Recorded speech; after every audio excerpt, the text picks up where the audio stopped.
د لاریون پیل سوله ییز و، خو ډیر ژر په دغه حالت واوښت. کرۍ ورځ څو ځله احتجاج کوونکو پر پولیسو برید وکړ.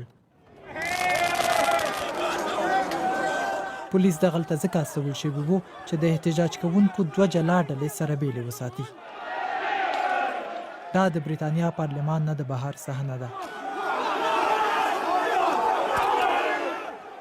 احتجاج کوونکي ډله ییز په زور ورننوتل. پر ځینو خبریالانو یې هم برید وکړ. هڅه مو وکړه چې له احتجاج کوونکو وپوښتو چې ولې احتجاج ته راوتلي. زموږ لپاره ډیره ستونزمنه ده چې له دغو احتجاجیانو سره خبرې وکړو او پوه شو چې غوښتنې یې څه دي. موږ نن څو ځله وګواښل شو. دوی له بېلابېلو ټولنو دي.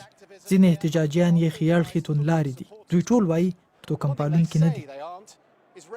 د احتجاج کوونکو په خبره دوی ګواکې د مشهورو څیرو د مجسمو ساتنې لپاره ورټول شوي.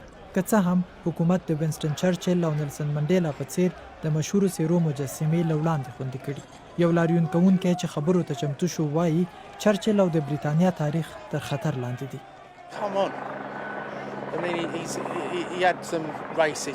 هغه ښایي ځینې توکم پالونکي نظریې لرلې، خو بریتانیا یې له سخت حالت هم راوویستله.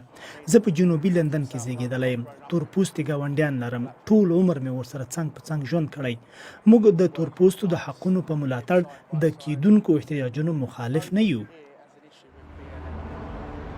د توکم پالنې ضد لاریونیان هم راټول شوي وو.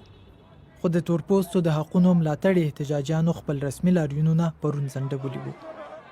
د بریتانیا لومړي وزیر خپل غبرګون کې وویل توکم پالونکي ورانکار زموږ پر سړکونو ځای نه لري.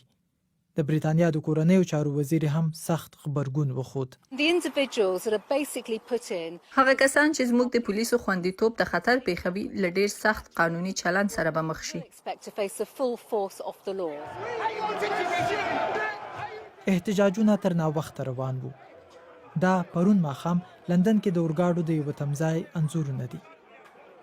د حالت کابو کولو لپاره سلګونه پولیس او امنیتي ډلې واستول شوې. ټول ټال احتجاجونو کې 6 پولیس افسران ټپیان شول او له 100 ډېر احتجاج کوونکي د ورانکارۍ په تور ونیول شول.